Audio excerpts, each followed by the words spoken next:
Hello everyone, welcome to commerce spotlight by GRF Adda. मैं हूं आपकी एजुकेटर काजल।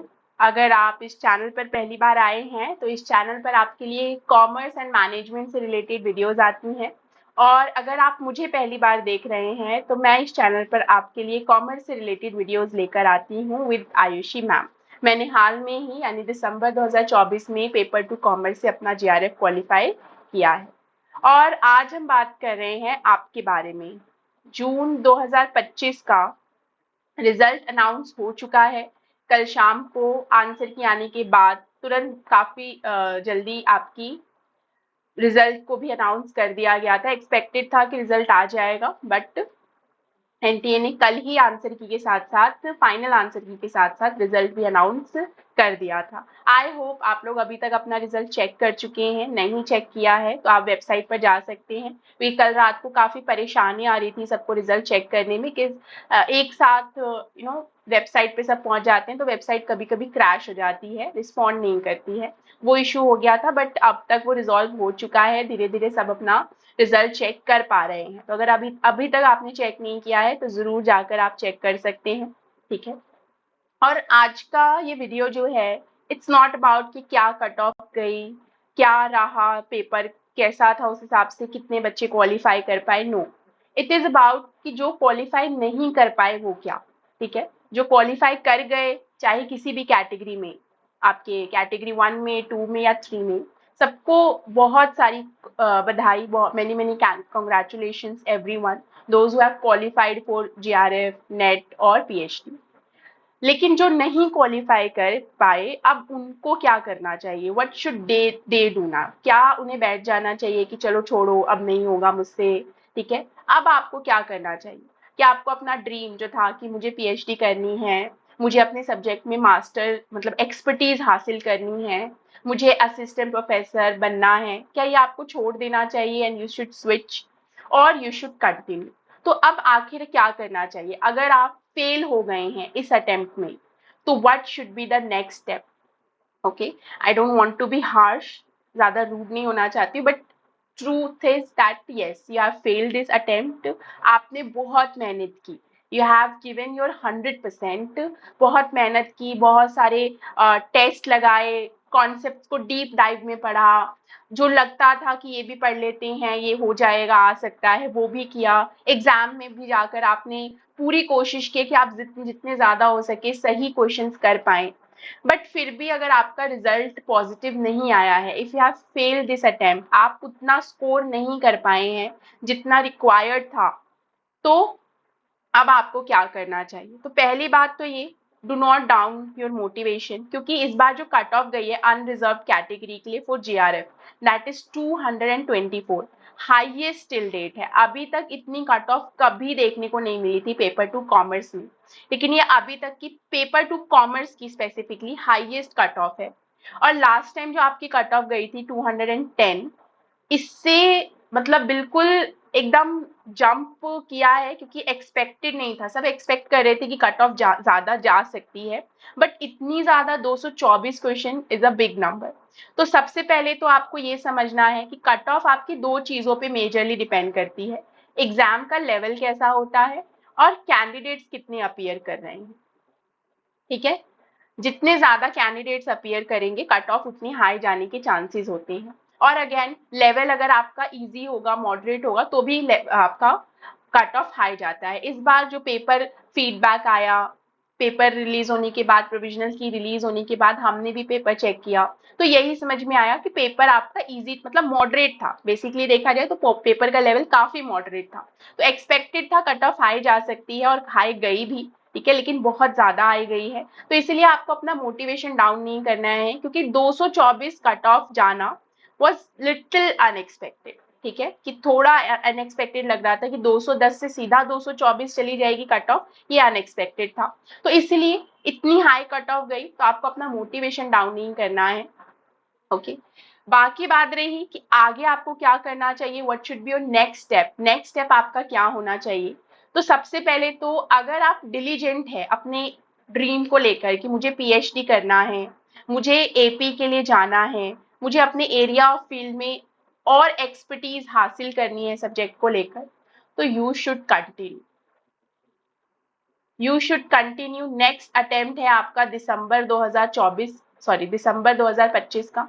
ओके, दिसंबर 2025 का आप कट ऑफ देख चुकी हैं, आपने अभी अभी पेपर दिया है, आपको पता है कि आप कितने मार्जिन से रहते हैं, कितने मार्जिन से आपका नेट नहीं हो पाया, कितने मार्जिन से आपका जीआरएफ नहीं हो पाया या पीएचडी नहीं हो पाया, आपको पता है। ठीक है, ज्यादातर बच्चे पीएचडी ज्यादातर बच्चे नेट और जीआरएफ के लिए ही ट्राई कर रहे हैं कि या तो नेट हो जाए या जीआरएफ हो जाए। ठीक है, तो इसलिए मैं कह रही हूँ कि आप देखो कि कितने मार्जिन से आपका नेट या जेआरएफ छूट गया है। ठीक है, अगर मार्जिन बहुत ज्यादा है, अगर आपको लग रहा है कि आप बहुत बड़े नंबर से 8 क्वेश्चन 10 क्वेश्चन 20 क्वेश्चन से रह गए हो, तो उस केस में you have to revise the concepts. ठीक है, अगर आपका मार्जिन बहुत ज्यादा से आप रह गए हो, बहुत मार्जिन है आपका, तो उस केस में आपको कॉन्सेप्ट्स को रिवाइज करने की जरूरत है एक बार। और अगर आपका मार्जिन बहुत कम है तो आपको स्ट्रैटेजी भी चेंज कर देनी चाहिए अपनी। ठीक है, आप स्ट्रैटेजी चेंज करो इस बार। इसका अगर मार्जिन बहुत कम रह गया है या 1 क्वेश्चन 2 क्वेश्चन ऐसा मार्जिन है, तो उस केस में ये लक की वजह से भी हो जाता है। ठीक है, किसी को एक्सपेक्टेड नहीं था इतना हाई कट ऑफ जाएगा, तो आप अपनी प्रिपरेशन को उसी हिसाब से करो। और क्योंकि आपके कॉन्सेप्ट पहले से ही बिल्ड है अच्छे से, तो you should focus on मॉक्स and PYQs. चाहे हम पेपर 1 की बात करें या पेपर 2 की बात करें, आप स्टार्टिंग से मॉक टेस्ट के ऊपर ध्यान देना शुरू कर दो। ओके, कॉन्सेप्ट्स तो ऑफकोर्स आपको रिवाइज करते ही रहने हैं, लेकिन साथ के साथ क्योंकि आपके कॉन्सेप्ट पहले से ही बिल्ड हैं, ठीक है, तो आपको बहुत ज्यादा मेहनत नहीं करनी पड़ेगी कॉन्सेप्ट्स को बिल्ड करने में। तो आप वीकली एक मॉक टेस्ट देना शुरू कर दो कि हर वीक मुझे पेपर 1 पेपर 2 का एक मॉक टेस्ट देना ही है।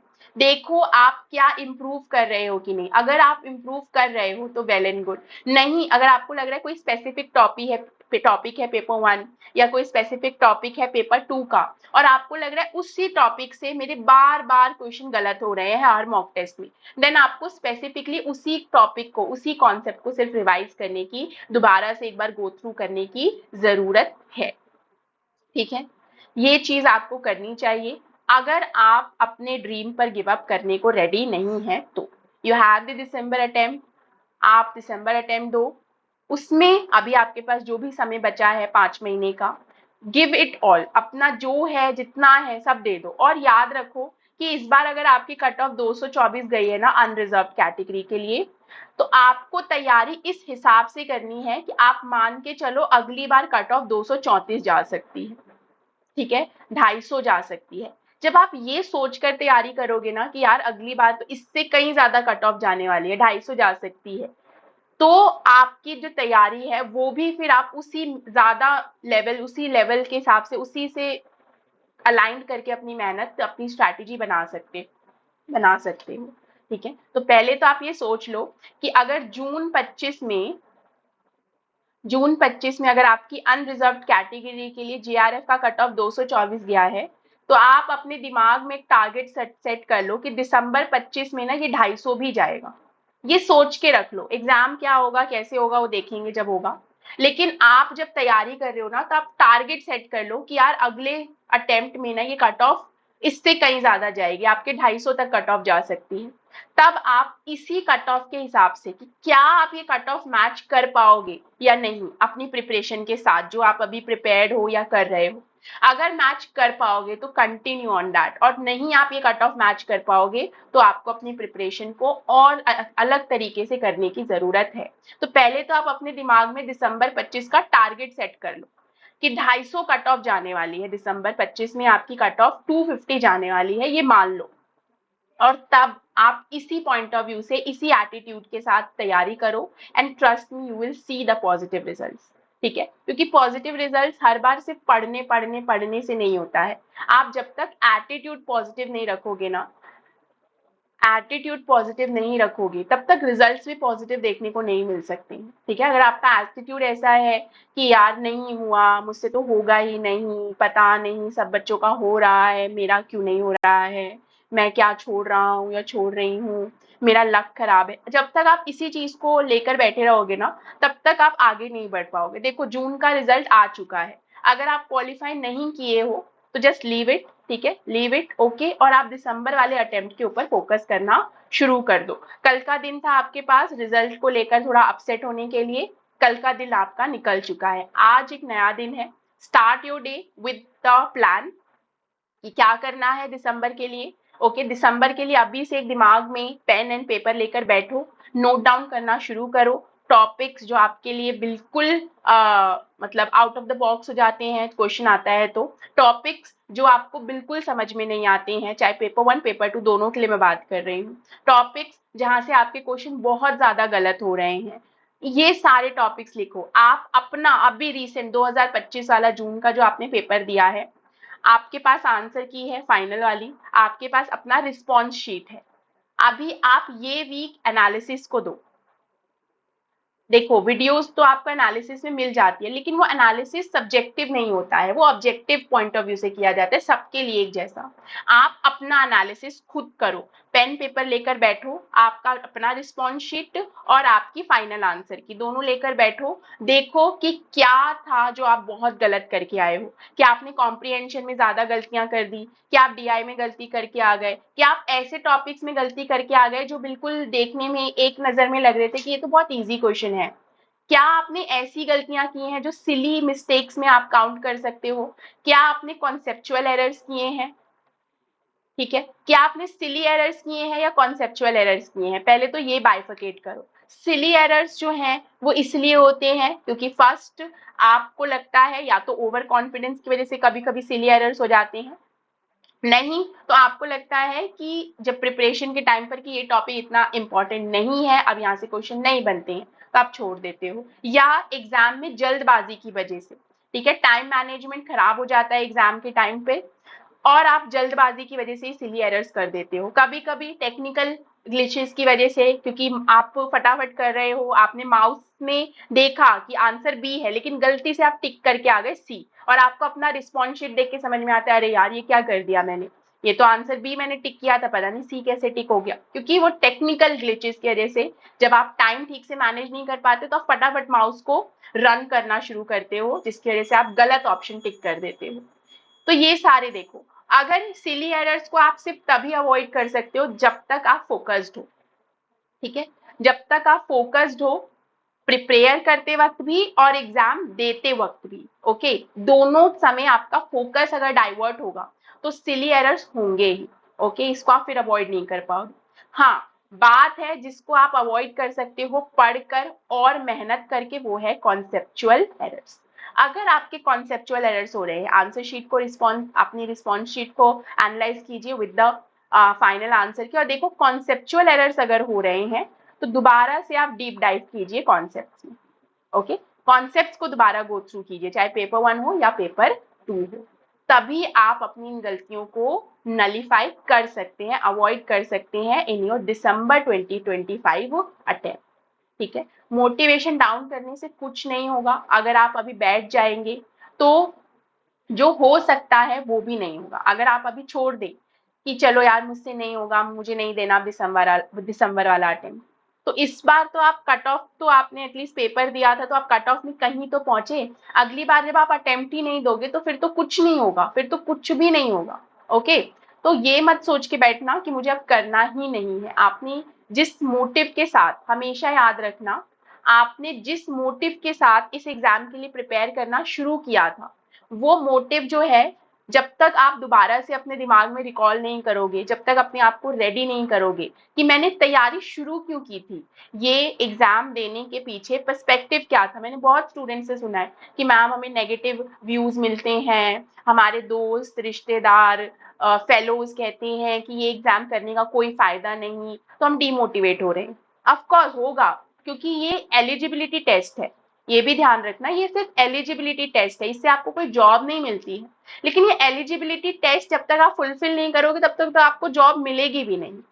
ये भी तो फैक्ट है कि जॉब नहीं देगा, लेकिन जॉब लेने के लिए आपको इंटरव्यू में बैठने के लिए एलिजिबल करता है। तो अगर आपको पीएचडी के लिए जाना है, आपको असिस्टेंट प्रोफेसर के लिए जाना है, तो ये तो मस्ट है।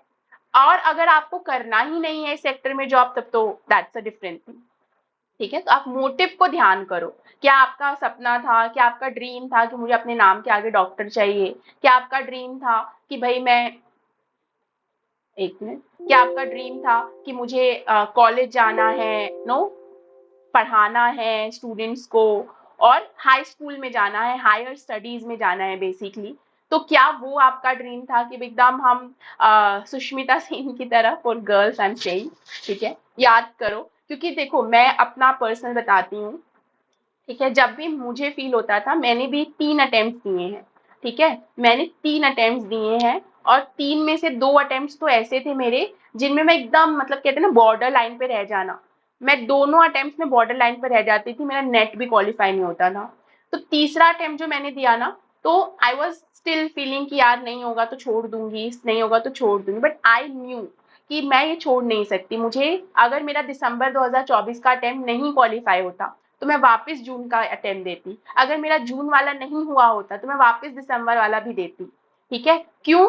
क्योंकि मेरे जो ड्रीम्स है, मेरा जो मोटिव था कि एक तो मुझे अपने नाम के आगे डॉक्टर चाहिए, आई वांट द टाइटल, दूसरा भाई मुझे जाना है कॉलेज, मुझे पढ़ाना है। मैंने मूवी देखी है, मैं हूं ना, ठीक है, उसमें मैंने देखा था सुष्मिता सेन कितना बढ़िया रेडी होके कॉलेज जाती थी, और no, she was delivering a lecture so elegant, so good. मुझे वो देखा है मैंने, तो मुझे वो चीज करनी है। I was driven by this thought. Okay, आप मैं हूं ना वाला एग्जाम्पल थोड़ी देर के लिए वो कर सकते हैं, just taking it as a joke. लेकिन वो जो मैंने अपने कॉलेज के समय पर मैंने जो प्रोफेसर्स को देखा है, ठीक है, मैंने जो फीमेल प्रोफेसर्स को देखा है कि कितने no, with so elegant, with so respect, they used to no come in the class, everybody used to greet, और वो जो होल्ड करती थी, वो जो ऑरा उनका होता था क्लास में एंटर होते ही, वो जो रिस्पेक्ट हमारे अंदर से निकलती थी उनके लिए कि मैम है, प्रोफेसर हैं, और जो नॉलेज थी उनकी, जो पर्सनालिटी थी, I am still driven by that. I am still driven by that कि मुझे भी वो चीजें चाहिए। I also want to be like the professors I have admired my whole life. I want to be like teachers I have admired my whole life. तो उसके लिए तो जाहिर सी बात है कि वो लोग भी वहां पर कोई पहली बार में तो नहीं पहुंचे होंगे। They have also struggle, they have also faced failures. तो कभी भी फेलियर फेस करने से आपको डरना नहीं है। ओके, जैसे ही आपका डर होगा ना फेल होने को लेकर कि यार कहीं मैं फेल हो गई तो क्या, जब तक आप फेल होने से डरते हैं तब तक you will be like always कि मैं फेल ही हो रही हूँ या फेल ही हो रहा हूँ। तो never be afraid of failure. I am not saying कि दिसंबर वाला अटेम्प्ट तो आपका हो ही जाएगा, ठीक है, let's be raw, let's be honest कि हो सकता है कि आप दिसंबर वाले अटेम्प्ट में भी फेल हो जाओ, बट देन व्हाट, जून वाला अटेम्प्ट दो वापस से 26 में। अंडरस्टूड? जब तक, क्योंकि ये कोई विशियस साइकिल नहीं है, ये भी समझो कि कोई विशियस साइकिल नहीं है जिसमें आपने एंटर कर लिया है, नाउ यू आर स्टक। आप तो कभी भी ड्रॉबैक हो सकते हो, कभी भी वापस जा सकते हो। लेकिन if you are driven by some thought, कुछ तो होगा ना जो आपको इस एग्जाम में आने के लिए मजबूर किया है। चाहे आपका ये प्लान भी है, मेरे लिए मेरा प्लान ए था, I never had a plan B, मैंने सोचा ही नहीं प्लान बी के बारे में, क्योंकि मुझे पता था कि मुझे जैसे तैसे प्लान ए को वर्क करवाना है। तो भले ही आपका नेट जीआरएफ एक प्लान बी हो, स्टिल प्लान बी अगर आपने इसे बना रखा है, then you are conscious about your plan A, you have doubts about your plan A. तो देन अगर प्लान ए काम नहीं किया तो प्लान बी तो करना चाहिए। इसके लिए भी आप एक सब्सटीट्यूट प्लान बना लोगे तो कैसे होगा? प्लान बनाते रहना is not the good thing. Plan पे अपना सब कुछ लगा देना, पुट योर 100%, ठीक है, तभी जाके प्लान सक्सेसफुल होते हैं। ओके, तो डोंट गेट डीमोटिवेटेड, ठीक है, एनालाइज करो, टेक दिस वीक, ओके, अपना रिस्पॉन्स शीट लो, अपना फाइनल आंसर की लो, प्रॉपर बैठो शांति से, with all the negative thoughts beyond your mind, एकदम बैक ऑफ द माइंड लेकर जाओ इसको। यूट्यूब पे if you are not feeling like कि मैं, मुझे नहीं देखना है, तो मत देखो, आप रिजल्ट से रिलेटेड वीडियोस मत देखो। Okay, just take yourself little no aback, पीछे हो जाओ थोड़ा सा, फोकस करो आपने क्या किया है, ठीक है, आप क्या करके आए थे एग्जाम में। यू नो, ऑफकोर्स मिस्टेक्स जो है, मैंने आपको बताया ना, मिस्टेक्स को 2 हिस्सों में बांटो, जो सिली थे, जो कॉन्सेप्चुअल थे, क्योंकि सिली एरर्स को आप तभी अवॉइड कर सकते हो जब तक आप फोकस्ड हो। हाँ, कॉन्सेप्चुअल एरर्स के लिए आपको कॉन्सेप्ट्स को दोबारा पढ़ने की जरूरत पड़ेगी। देखो, और कट ऑफ याद रखना कि दिसंबर 2025 की कट ऑफ 250 जाने वाली है, यही सोच के प्रिपेयर करो, तो ही आप सक्सेसफुल हो पाओगे। ओके, अपने आप को ओवर एस्टिमेट करो तो भी गलत, अंडर एस्टिमेट करोगे तो भी गलत, एग्जाम को ओवर एस्टिमेट करोगे तो भी गलत और अंडर एस्टिमेट करोगे तो भी गलत। You have to make the balance. ठीक है, बैलेंस डिसीजन लीजिए और ध्यान रखना कि कोई भी आपसे कहे कि यार क्यों इतनी मेहनत कर रहा है या कर रही है, ये एग्जाम में से क्या होगा, तो always know that this is not the thought that you have being driven by, कि ये थॉट से आप इस एग्जाम को देने के लिए ड्राइव नहीं हुए थे। ठीक है, आपने ये थॉट क्यों आपके दिमाग में आया कि क्यों मुझे जेआरएफ का एग्जाम देना है, हमेशा उस थॉट को प्रायोरिटी दीजिए, बाकी सब चीजों को आप म्यूट पर रखिए। ठीक है, बिकॉज ऑफकोर्स ये चीज आपको डायरेक्ट जॉब नहीं देगी, बट जो जॉब आपको चाहिए, द एपी, जो पोजीशन आपको चाहिए, वो पोजीशन के लिए भी आपको ये एग्जाम क्वालिफाई करना मस्ट है। तो you can not be lenient about this कि नहीं भी होगा तो चलेगा। Okay, always remember the thought जिस चीज की वजह से आपने इस एग्जाम को क्वालिफाई करने का डिसीजन लिया था, हमेशा उसको ध्यान में रखिए, तब आपको कभी भी नहीं फील होगा कि मुझे ये नहीं करना है। ओके, बाकी जीआरएफ अड्डा आपके साथ है। ओके, जीआरएफ अड्डा आपके साथ हमेशा है, चाहे आप क्वालिफाई करते हो तो भी, नहीं करते हो तो भी। ओके, बाकी आप हमारे साथ जुड़ सकते हैं, के बैचेस शुरू हो चुके हैं प्रीमियम 2.0 में। अगर आप अभी तक जुड़े नहीं हैं then do join this batch. इसमें आपको प्रॉपर गाइडेंस दी जाएगी कि क्या अप्रोच होनी चाहिए, पीवाईक्यूज मिलेंगे, टेस्ट सीरीज मिलेंगी, मॉक टेस्ट मिलेंगे, बुक्स मिलेगी पीवाईक्यू की भी और कंटेंट की भी, और भी बहुत सारे फीचर्स हैं जो आपको इसमें मिलने वाले हैं। तो डू ज्वाइन दिस बैच। ठीक है, और आप चाहो तो दिसंबर 2025 के लिए अगर आप एनरोल कर रहे हो तो 20% का आपको डिस्काउंट भी मिल जाएगा। आप ये कोड, ठीक है, DEC20, ये कोड इस्तेमाल करके आप 20% का डिस्काउंट भी अवेल कर सकते हो। ठीक है, बाकी ऑफलाइन क्लासेस भी चालू हैं, 30 जून से शुरू हो चुकी हैं। आप वहां जाकर भी अपनी क्लासेस के लिए ट्रायल ले सकते हो and then you can enrol yourself. ये एड्रेस है ऑफलाइन क्लासेस का और कॉन्टैक्ट नंबर है, यहाँ पर आप ऑनलाइन ऑफलाइन दोनों कोर्सेज की इंक्वायरी कर सकते हैं। ठीक है, चलिए, और हमेशा याद रखना कि नेवर गिव अप एटीट्यूड बहुत जरूरी है अपने प्रिपरेशन में। As a student, as a candidate who is giving a competitive exam, उसका नेवर गिव अप एटीट्यूड होना बहुत इंपॉर्टेंट है। सिर्फ ये एटीट्यूड ही आपको अपने अगले अटेम्प्ट के लिए रेडी कर सकता है। पहले आपको मेंटली रेडी होना है कि यस मुझे अगला अटेम्प्ट देना है, और कट ऑफ जा रही है आपकी, याद रखना 250 कट ऑफ के हिसाब से आपको तैयारी करनी है। ठीक है, तो डोंट गिव अप, और आपके साथ हम हमेशा है। If you have any doubt और एनीथिंग यू वांट टू से, तो कमेंट बॉक्स आपका खुला हुआ है, यू कैन कमेंट डाउन। ठीक है, कितने मार्जिन से आपका रह गया, कितना अटेम्प्ट आप दे चुके हैं इससे पहले, और अगर ये आपका पहला अटेम्प्ट था वो भी आप बताइए। जिनका क्वालिफाई हो गया है वो भी बताएं कि किस तरीके की स्ट्रैटेजी उन्होंने यूज की थी, सो दैट बाकी स्टूडेंट्स भी उससे मोटिवेट होकर उस स्ट्रैटेजी के ऊपर काम कर सके। ठीक है, एक दूसरे की हेल्प करना, we have to lift each other up, हमें एक दूसरे को लिफ्ट करना है। ठीक है, तो एक दूसरे को हेल्प कीजिए, कमेंट बॉक्स खुला हुआ है, you can comment down your thoughts, और जरूर बताइए कि क्लासेस ने, मेरी मैम की, बाकी एजुकेटर्स की क्लासेस ने कैसे आपको हेल्प किया जो आप क्वालिफाई कर पाए। ठीक है, तो comment box is open for all, do post anything you want to, not just about result. If you are feeling demotivated then you can also post. ठीक है, तो we are all here to help you. Don't feel demotivated because no, very few people are doing this in their first attempt. बहुत कम लोग हैं जो अपने first attempt में ही कर पा रहे हैं, वरना बहुत लोग हैं जिन्होंने 4, 5, 6 अटेम्प्ट दिए हैं, तब जाकर उनका जेआरएफ क्वालिफाई हुआ है। और एक बार क्वालिफाई हो गया ना, ये भी याद रखना, जब आप एग्जाम क्वालिफाई कर लेते हो ना, तो कोई नहीं पूछता, कुछ फर्क नहीं पड़ता कि आपने कितने अटेम्प्ट्स में क्वालिफाई किया, क्वालिफाई कर लिया, दैट मैटर्स। चाहे मैंने एक अटेम्प्ट में किया या 10 अटेम्प्ट में किया, डजेंट मैटर।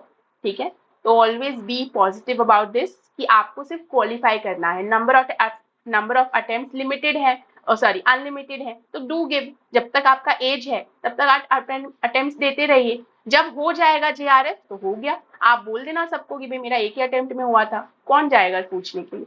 ठीक है, तो क्वालिफाई करना इज इंपॉर्टेंट, कितने अटेम्प्ट्स के बाद क्वालिफाई हुआ है वो उतना मैटर नहीं करता है। ओके, और हमेशा याद रखना, ठीक है, आपको तैयारी ये स्कोर अनरिजर्व कैटेगरी के हिसाब से मैं बता रही हूँ, बाकी रिजर्व कैटेगरी के हिसाब से आप अपना देख सकते हैं। और अनरिजर्व कैटेगरी के लिए दिसंबर 2025 का कट ऑफ ये जा सकता है, तो आपको भी अपनी तैयारी इसी कट ऑफ को ध्यान में रखकर करनी, ठीक है। तो आप हमारे साथ जुड़ सकते हैं जेआरएफ अड्डा के साथ। और 24 तारीख को, ठीक है, 24 जुलाई को एक स्पेशल सेशन होने वाला है, आपका एक वेबिनार होने वाला है, ठीक है, एक वेबिनार है। आप लोग फॉर्म फिल कर सकते हैं क्योंकि लिमिटेड सीट्स हैं इस वेबिनार की, तो आप फॉर्म फिल कर सकते हैं वेबिनार का, और हमारे साथ जेआरएफ अड्डा की पूरी टीम के साथ उस वेबिनार के दौरान जुड़ सकते हैं, और जो डाउट्स हैं, जो क्वेरीज हैं, वो आप वहाँ पूछ सकते हैं। चलिए, तो मिलते हैं इसी तरीके की किसी वीडियो में। तब तक के लिए thank you and congratulation to everyone who have qualified, and don't get demotivated to everyone I am saying जिन्होंने क्वालिफाई नहीं किया है। चलिए, मिलते हैं नेक्स्ट क्लास में, तब तक के लिए थैंक यू, बाय बाय।